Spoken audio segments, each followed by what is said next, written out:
చూస్తున్నాం. హల్లెలూయా.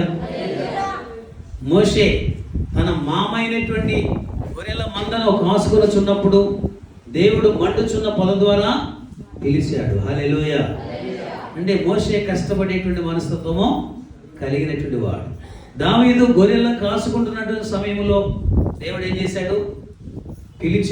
పిలిచి రాజుగా అభిషేకించాడు. హల్లెలూయా. దావీదు కష్టపడేటువంటి మనస్తత్వం కలిగిన వాడు. ఎలీషా 12 అరకలను దున్నుతూ 12వ అరకని తాను కూడా దున్నుతూ ఉన్నటువంటి స్థితులలో దేవుడు ఏం చేశాడు? పిలిచాడు తన పరిచర్య కోసం. హల్లెలూయా. ఆ వ్యవసాయాన్ని వదిలిపెట్టి ఈ వ్యవసాయంలోకి వచ్చాడు ఎలీషా గారు. హల్లెలూయా. గిద్యోను గానుగ చోటున గోధుమలు దొల్లగొట్టుకుంటున్నటువంటి సమయంలో దేవుడు పిలిచాడు. హల్లెలూయా. అంటే దేవుడు పిలుపునందుకున్నటువంటి సమయంలో ఈ భక్తులైన వారందరూ కూడా ఏం చేస్తున్నారు? ఏదో ఒక పనిలో ఉన్నారు, ఏదో ఒక పనిలో నిమగ్నమై ఉన్నారు, ఏదో ఒక పనిలో కష్టపడుతున్నారు, వాళ్ళు ప్రయాసపడుతున్నారు వాళ్ళు. హల్లెలూయా. చాలా మంది దినాల్లో ఏమనుకున్నారంటే పని పాటలు లేని వాడికి దేవుని సేవ, కానీ మనకేం సేవ? మనకి బోడంత పని ఉంది, మనం బోడంత కష్టపడవలసినటువంటి అవసరం లోకంలో. కుటుంబం కోసం కష్టపడాలి, మరి నా కోసం కష్టపడాలి, నా పిల్లల కోసం కష్టపడాలని మరి ఈ పనిని సాకుగా చెప్పుకొని చాలా మంది నాకు పని ఉంది కాబట్టి, నేను బిజీ కాబట్టి నేను దేవుని సేవ చేయటం ఏంటి అని చాలా మంది అనుకుంటున్నారు. అయితే మనం గమనించాలి, పనిలో ఉన్నవారిని, పని చేసేవారిని, కష్టపడే మనస్తత్వం కలిగిన వారిని దేవుడు తన సేవ కొరకు పిలిచి బలమైన సాధనాలుగా వాడుకున్నాడు. దేవుని స్తోత్రం. హల్లెలూయా. హల్లెలూయా. పని చేయడానికి ఇష్టపడినటువంటి సోమరిని ఎక్కడ కూడా బైబిల్లో పిలిచినట్లుగా లేదు. హల్లెలూయా. కాబట్టి మనం ఈ లోకంలో బ్రతుకు తెరువు కోసం బ్రతకడానికి ఏ పని చేస్తున్నప్పటికీ కూడా అది మంచిదే, కానీ ఆ పనికే మనం పరిమితము కాకుండా దానికంటే ఉన్నతమైనటువంటి ఆత్మల పంట అనేటువంటి ఈ యొక్క దేవుని వ్యవసాయంలో, దేవుని తోటలో వ్యవసాయం చేయడానికి మనం కనుక ముందుకు వస్తే దేవుడు మనకి గొప్ప ఫలితాన్ని అనుగ్రహించేటువంటి వాడైనాడు. దేవుని స్తోత్రం. హల్లెలూయా. హల్లెలూయా. బైబిల్లో కష్టపడడానికి ఇష్టపడినటువంటి భక్తుల మాదిరిగా మనం కూడా దేవుని పరిచయలో కష్టపడడానికి ఇష్టపడితే దేవుడు తప్పకుండా ఫలితాలని అనుగ్రహించేవాడు ఉన్నాడు. ఒక రోజులో ఇస్తాడని, ఒక నెలలో ఇస్తాడని, మరి ఒక సంవత్సరంలో ఇస్తాడని నేను చెప్పలేదు, కానీ ఆయన పనిలో మనము కష్టపడుతూ ఉంటే, ఓర్పుతో విశ్వాసంతో మనం పని జరిగిస్తూ ఉంటే దేవుడు ఆ కష్టాన్ని మాత్రము ఫలింపజేస్తాడని మాత్రం నేను చెప్పగలను. హల్లెలూయా. దేవుని వాక్యం సెలవిస్తుంది, ఆయన మాటలో గొప్ప శక్తి ఉంది, ఆయన మాటలో గొప్ప ప్రభావం ఉంది. హల్లెలూయా. ఆయన మాట ఈ సర్వ సృష్టిని కలగజేసింది, ఆయన మాట చనిపోయినటువంటి లాజరుని లేపింది, ఆయన మాట గాలి తుఫానుని అణిచివేసింది. హల్లెలూయా. ఆయన మాటలో గొప్ప శక్తి ఉన్నది. హల్లెలూయా. ఆయన మాటని మనం మన నోటి ద్వారా ప్రకటించాలని దేవుడు ఆశపడుతున్నాడు. హల్లెలూయా. ఆయన మాటని మన నోటి ద్వారా ప్రకటిస్తే ఆ మాటలో గొప్ప శక్తి ఉన్నది. హల్లెలూయా. ఆ మాట వెళ్ళి గొప్ప శక్తి గల కార్యాలను జరిగిస్తుంది, అద్భుతమైన కార్యాలను జరిగిస్తుంది. హల్లెలూయా. ఆ విశ్వాసం మొదట మనకు ఉండాలి. నేను మాట్లాడేది నా మాట కాదు, నేను మాట్లాడేది నా గురించి కాదు, నేను మాట్లాడేది దేవుని మాట, నేను మాట్లాడేది దేవుని గురించి కనుక ఈ మాట నిశ్చలముగా తిరిగి రాదు, ఇది దేవునికి అనుకూలమైన కార్యాన్ని జరిగిస్తుందని మొదట మనం విశ్వాసం ఉంచి విశ్వాసముతో ఆ మాటను వెల్లడి చేయాలి, ఆ మాటను ప్రకటించాలి. హల్లెలూయా. యెషయా గ్రంథం 55వ అధ్యాయంలో మరి చక్కని మాటలు మనం చూడగలుగుతాము. ఒకసారి ఆ వచనాన్ని చూడాలని ఆశపడుతున్నాను. యెషయా గ్రంథము 55వ అధ్యాయం మనందరికీ బాగా సుపరిచితమైన లేఖనమే ఇది. 55వ అధ్యాయం 10వ వచనం నుంచి, వర్షమును హిమమును ఆకాశం నుండి వచ్చి అక్కడకు ఏలాగు మరలక భూమిని తడిపి విత్తువానికి విత్తనమును భుజించువానికి ఆహారమును కలుగుటకై అది చిగిర్చి వర్ధిల్లినట్లు చేయును, అలాగే నా నోట నుండి వచ్చు వచనమును ఉండును. నిష్ఫలముగా నా యొద్దకు మరలక అది నాకు అనుకూలమైన దానిని నెరవేర్చును. నేను పంపిన కార్యమును సఫలము చేయును. మీరు సంతోషముగా బయలువెళుదురు, సమాధానం పొంది తోడుకుని పోబడుదురు. మీదట పర్వతములను మెట్టలను సంగీతనాదము చేయును. పొలములోని చెట్లనియు చప్పట్లు కొట్టును. దేవుని స్తోత్రం. హల్లెలూయా, హల్లెలూయా.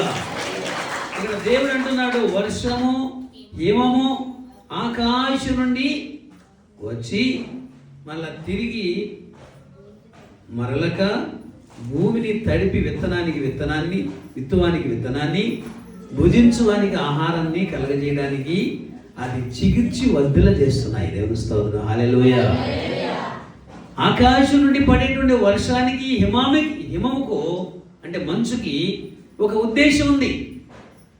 ఆ ఉద్దేశం ఏంటంటే భూమిని తడిపి విత్తువానికి విత్తనాన్ని ఇవ్వాలి, భుజించువానికి ఆహారాన్ని కలగజేయడానికి అది చిగిర్చి వర్ధిల్లాలి. దేవుని స్తోత్రం. హల్లెలూయా. ఆ రెండు విషయాలను సాదృశ్యంగా తీసుకుని, అలాగే నా నోటి నుండి వచ్చు వచనము కూడా ఉంటుంది. హల్లెలూయా. నిష్ఫలముగా నా యొద్దకు మరలక. హల్లెలూయా. అది నాకు అనుకూలమైన కార్యమును నెరవేర్చును. నేను పంపిన కార్యమును సఫలము చేయును.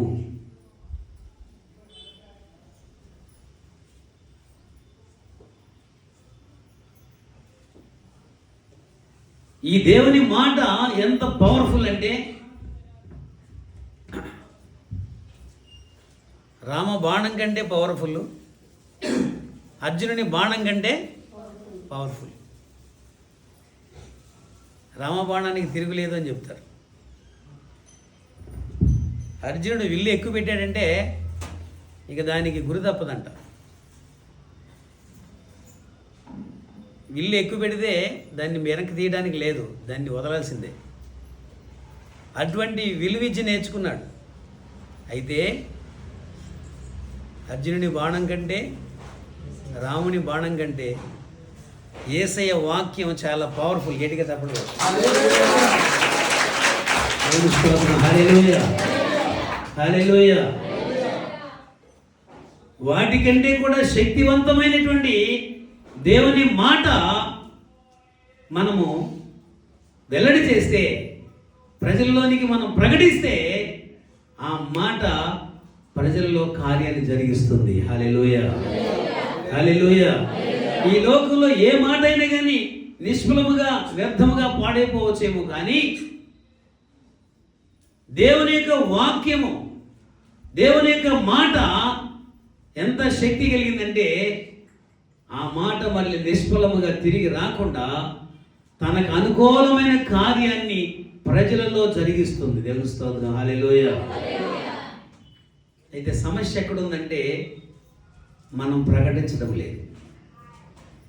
మనం ప్రకటించట్లేదు కాబట్టి ఆ మాట ప్రజల్లోకి వెళ్ళట్లేదు. ప్రజల్లోకి వెళ్ళట్లేదు కాబట్టి కార్యము జరగటం లేదు. అదే కనుక మనము ప్రకటిస్తే అది తప్పకుండా ప్రజల్లో కార్యము జరిగిస్తుంది. దేవుని మాట ఎంత శక్తివంతమైందంటే, అది నిష్ఫలముగా తిరిగి మన యొద్దకు రాదు. అది దేవుడు మరి పంపించిన ఉద్దేశాన్ని నెరవేర్చి ఆ కార్యాన్ని సఫలం చేస్తుంది. దేవుని స్తోత్రం. హల్లెలూయా. రోమపత్రికలో 10వ అధ్యాయంలో అనుకుంటాను ఒకసారి పౌలు భక్తుడు ఈ విషయాలు చెప్తూ ఉన్నారు. ఒకసారి ఆ వాక్యాన్ని కూడా చూద్దాం. రోమపత్రిక 10వ అధ్యాయం ఒకసారి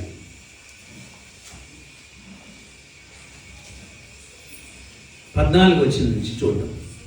రోమపత్రిక 10వ అధ్యాయం 14 వచ్చిన నుంచి, వారు విశ్వసింపని వారికి ఎట్లు ప్రార్థన చేయుదురు, వినని వారిని ఎట్లు విశ్వసించుదురు, ప్రకటించువాడు లేకుండా వారు ఎట్లు విందురు? ప్రకటించువారు పంపబడని ఎట్ల ఎట్లు ప్రకటించుదురు? ఇందు విషయమై ఉత్తమమైన వాటిని గురించిన స్వార్థ ప్రకటించు వారి పాదములెందో సుందరమైనవని రాయబడి ఉన్నది. ఆయనను అందరూ స్వార్థకు లోబడలేదు. ప్రభువా మేము తెలియజేసిన సమాచారం ఎవడు నమ్మెడు అని యెషయా చెప్పుచున్నాడు కదా. కాగా వినుట వలన విశ్వాసము కలుగును, వినుట క్రీస్తునకు వచ్చిన మాట వలన కలుగును. దేవుని స్తోత్రం, హల్లెలూయా. ఇక్కడ పౌలు గారు కొన్ని ప్రశ్నలు వేస్తున్నాడు. విశ్వసింపని వానికి ప్రజలు ఎట్లా ప్రార్థన చేస్తారు? వినని వారిని ఎట్లు విశ్వసిస్తారు? ప్రకటించువారు లేకుండా వాళ్ళు ఎట్లా వింటారు? ప్రకటించువారు పంపబడకుండా ఎట్లు ప్రకటించబడుతుంది? హల్లెలూయా. దేవుని వాక్యము ప్రకటించబడాలంటే ప్రకటించువారు పంపబడాలి. హల్లెలూయా. ప్రకటించువారు పంపబడితే దేవుని వాక్యం ప్రకటించబడుతుంది. దేవుని వాక్యం ప్రకటిస్తే ఆ వాక్యం విన్నవారు దేవుణ్ణి నమ్ముకుంటారు, దేవుని విశ్వసిస్తారు. దేవుని విశ్వసిస్తే విశ్వసించిన వారు విశ్వసించిన దేవునికి ప్రార్థన చేస్తారు. హల్లెలూయా. అంటే ఒక వ్యక్తి దేవుని యందు విశ్వాసం ఉంచాలంటే ప్రకటించువారు పంపబడాలి, ప్రకటించాలి. ఆ ప్రకటించబడిన మాటలు ప్రజల్లో హృదయంలో క్రియ జరగడం వలన ప్రజల్లో విశ్వాసం కలుగుతుంది, ప్రజలు విశ్వసిస్తారు. విశ్వసించినట్లయితే ఆ విశ్వసించిన దేవునికి వారు ప్రార్థన చేస్తారు. దేవుని స్తోత్రం, హల్లెలూయా. కాబట్టి ప్రకటించువారు పంపబడాలి. ప్రకటించువారు పంపబడిన వారు ప్రకటిస్తే ఆ ప్రకటించేటువంటి మాటలను విన్నటువంటి వారు దేవుని యందు విశ్వాసం ఉంచితే విశ్వసించిన వారు దేవునికి ప్రార్థన చేస్తారు. ప్రార్థన చేయవారు రక్షించబడతారని దేవుని వాక్యం సెలవిస్తుంది. 5వ వచనంలో 13వ వచనంలో, ఎందుకనగా ప్రభువు నామమున బట్టి ప్రార్థన చేయవాడెవడో వాడు రక్షించబడును. దేవుని స్తోత్రం, హల్లెలూయా. ప్రజలు రక్షించబడాలంటే ప్రకటించువారు పంపబడాలి, పంపబడిన వారు ప్రకటించాలి. ఆ ప్రకటించబడినటువంటి మాటలు విన్నవారు దేవునందు విశ్వాసం ఉంచుతారు, దేవునందు విశ్వాసం ఉంచువారు ప్రార్థన చేస్తారు, ప్రార్థించిన వారు రక్షించబడతారు. దేవుని స్తోత్రం, హల్లెలూయా.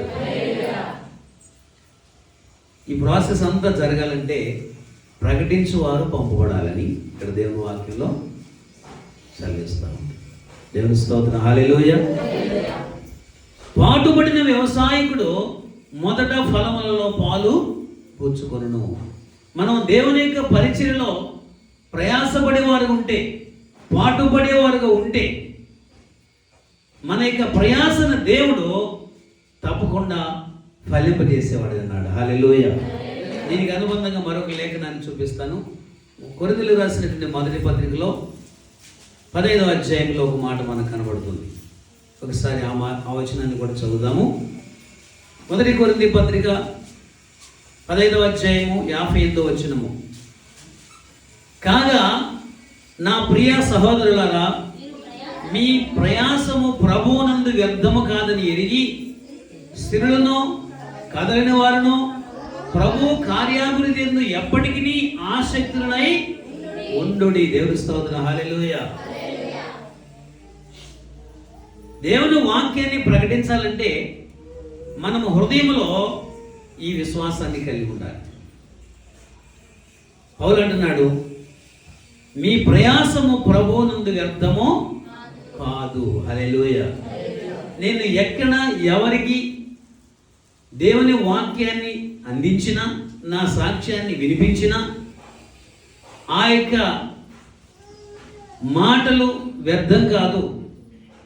ప్రభు నామములో నేను పడేటువంటి ప్రయాస వ్యర్థము కాదు, అది తప్పకుండా ఫలిస్తుంది అని విశ్వాసముతో మనము ప్రకటించాలి. హల్లెలూయా. మనము ప్రకటించిన రోజే ఫలితాలు రావాలని ఆశించకూడదు.